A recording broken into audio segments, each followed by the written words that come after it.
morning, everyone. Good morning, sir. How are you today? We're good, sir. Good to hear that.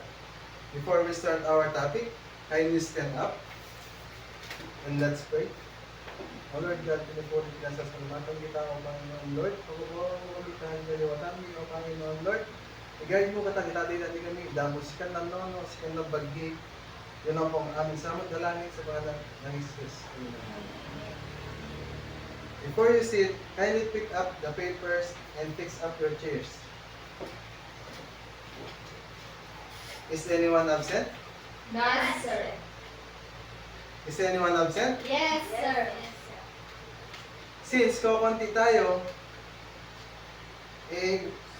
i-group ko na lang kayo ng isang group. And bago yun, please, Barbie, would you mind to read our classroom rules? Classroom rules. Count, stay, count under pressure or during touch situation. Listen, pay attention to the teacher and classmates. Understand, try to understand instructions and each other. Teamwork. Work well with others and help when needed. Commitment. Stay dedicated to learning and doing your best. Helpfulness. Be helpful and kind to others. Okay, thank you. Miss Visit. Our game for today is Balance Beam Challenge. Elisa, would you mind to read our mechanics of the game? Beam challenge. First, set up the balance beam. Second, children take turns walking across the balance beam. Third, player can try different ways of walking. Example, tiptoe, heel toe. For added challenge, can players carry small objects like blocks or toys across the beam. 5. Players earn points for successfully crossing the beam without falling. The player with the most points at the end wins.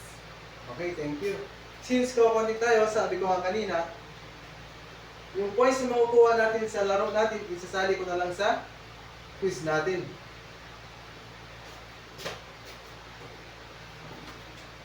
Okay? Kindly proceed to in front. One group na lang po kayo. Wait lang. Do you remember our mechanics of the game? Yes, sir. Okay.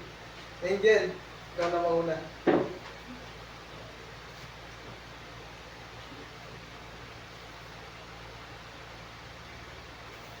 Wow! Ang galing naman ni Angel. 1 point for you. And next, Sarisa.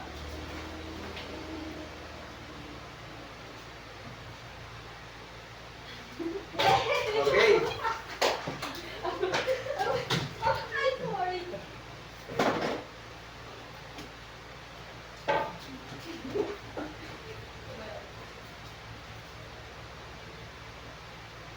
Okay, class. You have a perfect score. What have you learned about our game? Sir, about balance and then teamwork and focus in walking across the balance beams. Okay, thank you. Kindly sit. Our topic for today is physical development. Who wants to read? Sir, Okay, Angel. learning objectives. Define physical development and its importance. Identify the key stages of physical development relevant to their age group. And then last, describe the major physical milestones associated with their age group. Physical development, the continuous process in change in body size, shape, and function from conception to death. Composing growth, motor skill development, sensor ability, body composition, and sexual maturation. Physical development refers to the growth and changes that occur in the person body throughout their lifespan. It compasses wide range of aspects including. Okay, Barbie, would you mind to read? Growth in size. This includes increases in the height, weight, and body proportions. Growth spurts are commonly during childhood and adolescence. Okay. Growth size. It includes in height, weight, and body proportion. For example,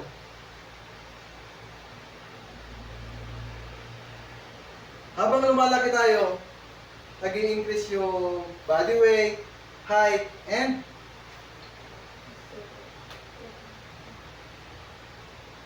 during our childhood, adolescence. Next is maturation of body. Who wants to read? Okay, Angel? Maturation of the body system. This involves the development and refinement of various bodily systems, such as the nervous system, respiratory system, cardiovascular system, and musculoskeletal system. For example, lung capacity increases during childhood, allowing for greater physical endurance. For example, muscular skeletal system. Kapag gumagawa tayo ng konting trabaho o kahit yung mabibigat na trabaho, nag-i-increase yung mga muscles natin, ganun, buto, ganun. And next is motor skill development. Okay? Motor skills development. This includes the acquisition of both gross motor skills or large muscle movements such as walking, running, and jumping, and fine motor skills like small muscle movements such as writing, drawing, and watching clothes. These skills develop progressively throughout childhood and adolescence. Example naman ng motor skill development, yung parang naglalaro ka ng chess, yung konting movement mo lang,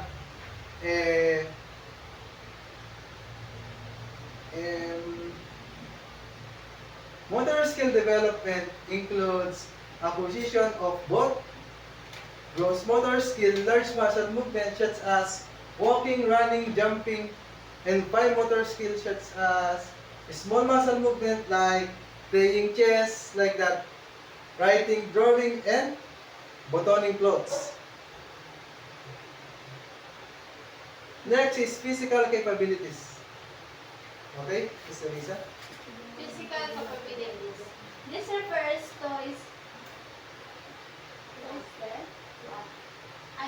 to a person's overall strength, endurance, flexibility, and coordination. These factors improve with age and training, but can also be affected by factors like health and genetics. Any idea about physical capabilities?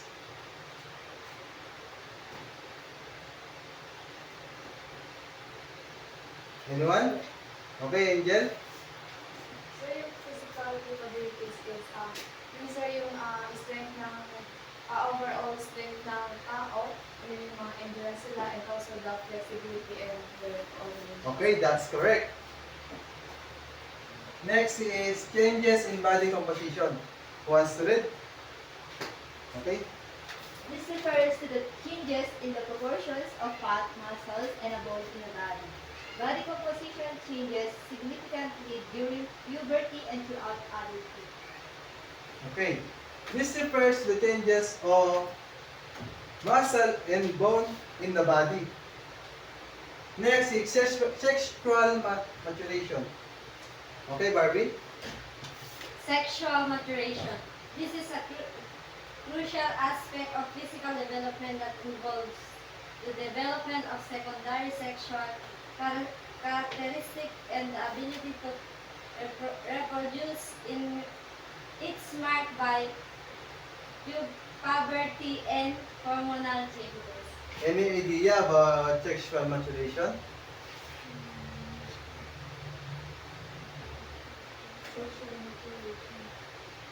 Anyone? Okay. sexual maturation is, for example, sir, sa babae is, sa puberty, sir, is nag-mens sila, and then dun na, sir, nag-start yung sa boys and girls, sir, dun nag-start yung mga igyawat. That's ganun. correct. And then sa boys naman, sir, yung Adam's apple. So, malabas na sir yung Adam's apple nila, and then Okay, thank you. That's correct. Sensory perception. This compasses the development of the sense, including sight, hearing, touches, taste, and smell. Those senses mature of the different rate throughout childhood. Bata pa lang tayo na nade-develop na sa atin yung senses, sight, hearing, touches, taste, and smell. Next is factor influencing physical development. We have several factors influence a person's physical development, including genetics. Who wants to read? Okay, Lisa? Genetics. Genes play a significant role in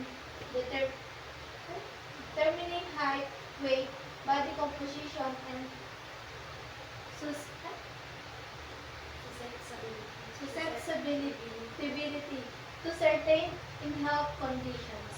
Okay, genetics. For example, si papa mo maliit at si mama mo mataas. Pero nagmana ka sa mama mo na mataas. Matangkad. Next is nutrition. Okay, Barbie?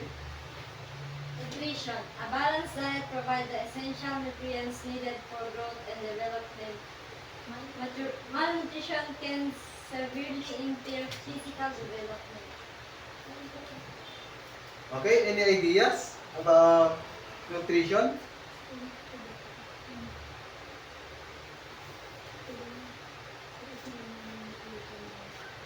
Okay? Elisa? So, sa nutrition daw po is namamana ng bata yung nutrition sa magulang. Okay, thank you. And for example, dati may sakit yung nanay and namana ng bata yung nutrition sa Okay, that's correct. Thank you. Environmental factors. Exposure to toxin, pollutants, and other environmental hazard can negatively impact physical development. Katulad na lang ng mga tawag dito, usok, ganun. Tsaka, ano pa? Mababahong, for example, nabulok na pagkain, ganun. Next is exercise and physical activity.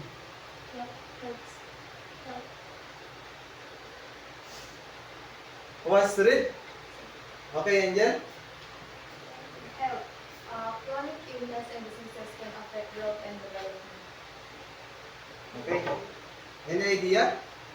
Sir, dun sa health, sir, is nakaka-apekto po siya sa growth and development ng tao kasi, for example, sir, bata ka pa nang may sakit ka na, and then pwede ma-apektuhan, for example, sir, yung height mo or yung weight mo, sir.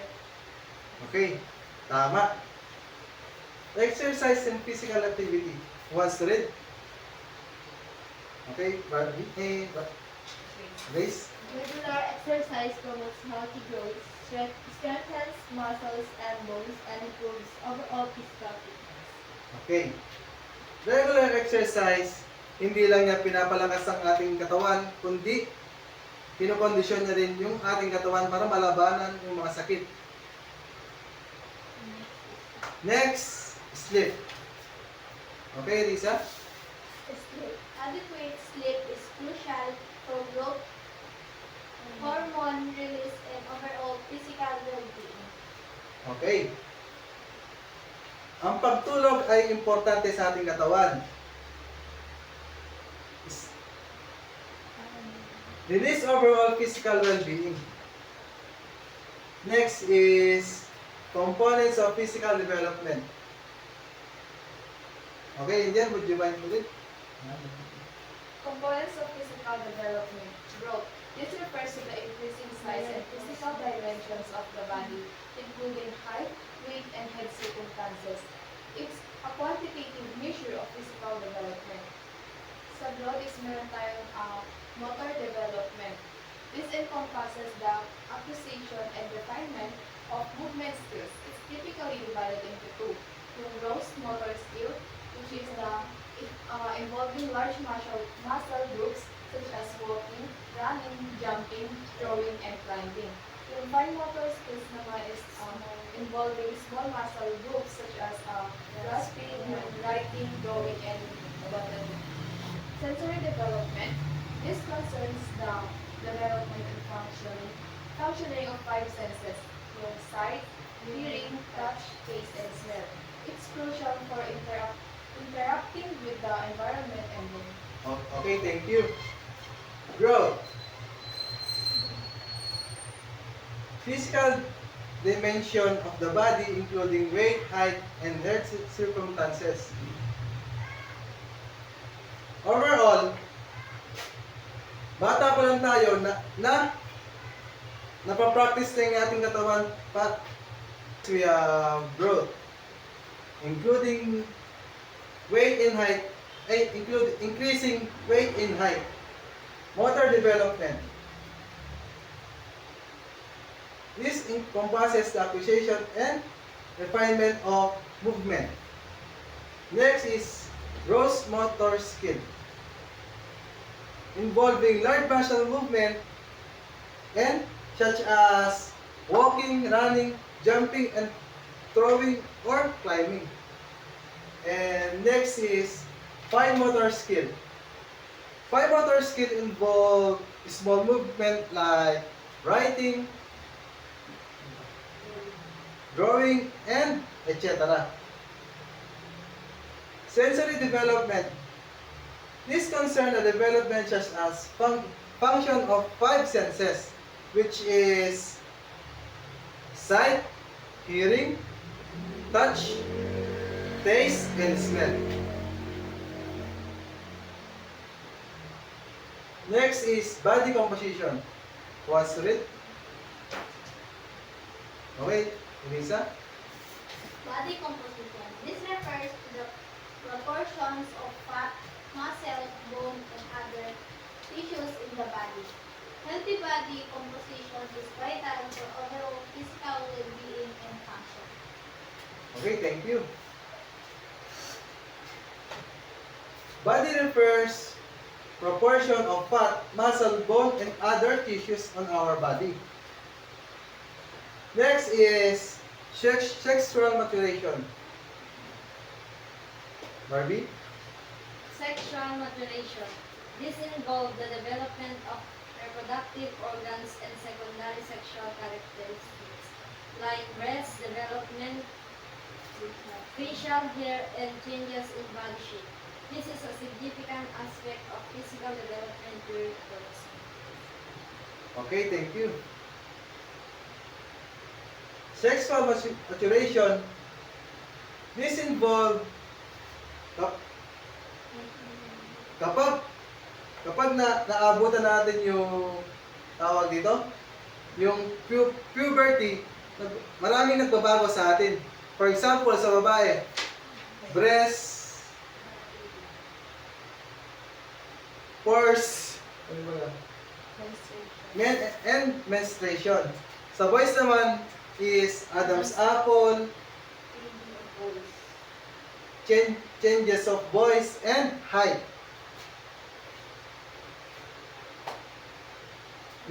Neuromuscular development. Once to read. Okay, Indian? Neuromuscular development.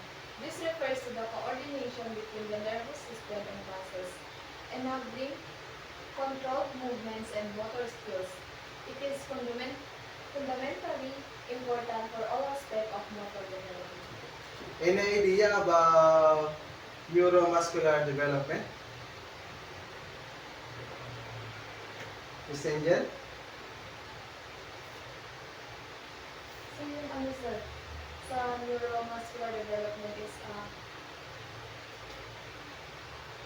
enable niya na makontrol yung movements and motor skills. Okay, thank you.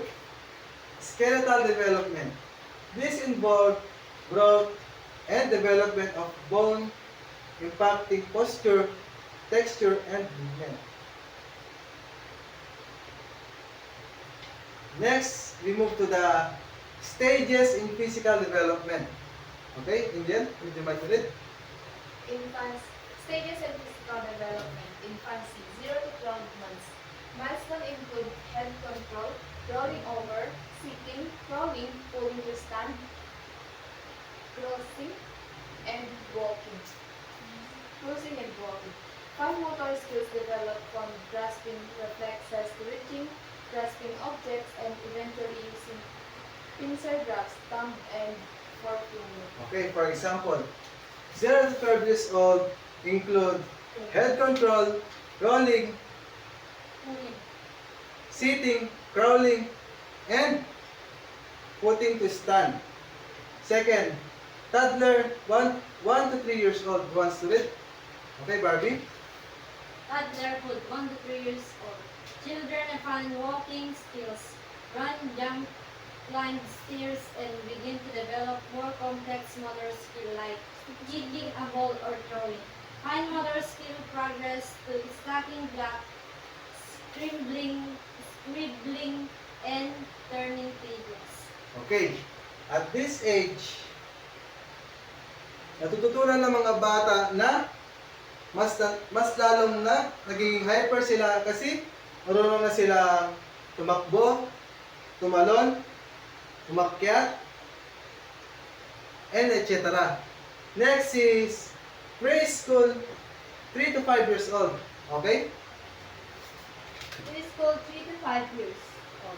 Children become more coordinated and agile. They can ride a tricycle, hop on one foot, catch a ball, and copy simple tricks. Fine motor skills improve significantly, allowing for cutting, scissors, drawing, more detailed pictures, and buttoning codes. Okay. Preschool, 3 to 5 years old. Dito na natin, ito yung stage na natututunan natin mag-drive ng bike and sumalo ng mga bola. Fine motor skill improve significant, allow for cutting scissors, drawing, and more detailed pictures. Next is school age, 6 to 12 years old. Wants to read? Okay, Elisa? School age 6 to 12 years. Children continue to refine their motor skills, participating in organized sports and other physical activities. They develop better hand-eye coordination, writing skills become more fluent, and they are capable of more complex fine motor. Okay, thank you. Next. Next is adolescence. Ay, adolescence. 13 to 18 years old. This period is marked by puberty, rapid growth, sports, and development of secondary sexual characteristics. Physical strength and endurance increase. Okay.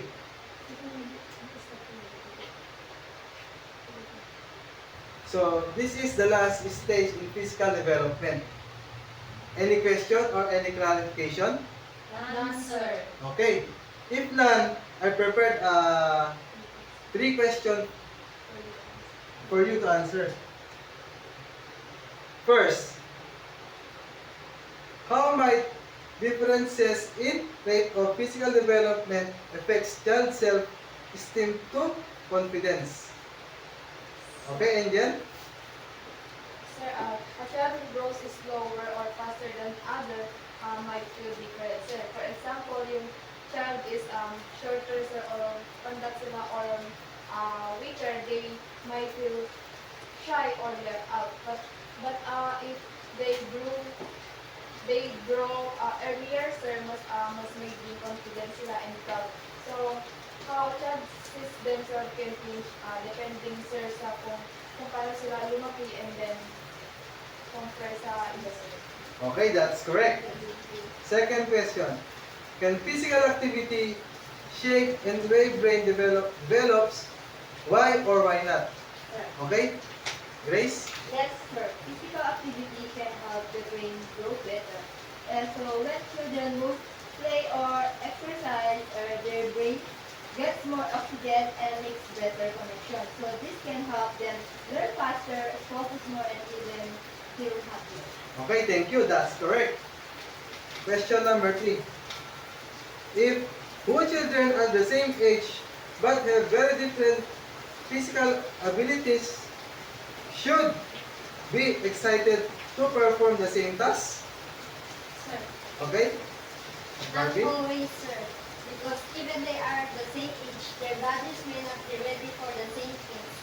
One child may be stronger or have better balance.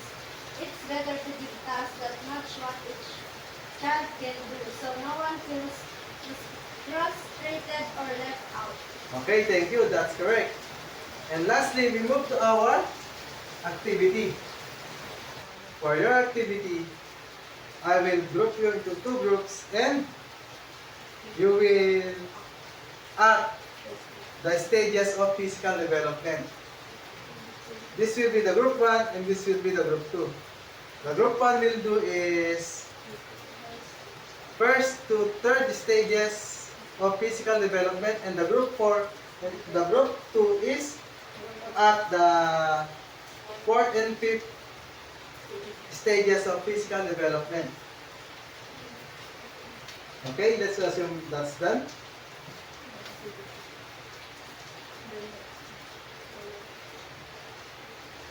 For our quiz is bring up 1 sheet of paper and do this quiz. Okay, let's assume that's done. Let's move to the assignment. Our assignment for today is research about physiological development. Okay, and that's all for today. Okay, thank you everyone.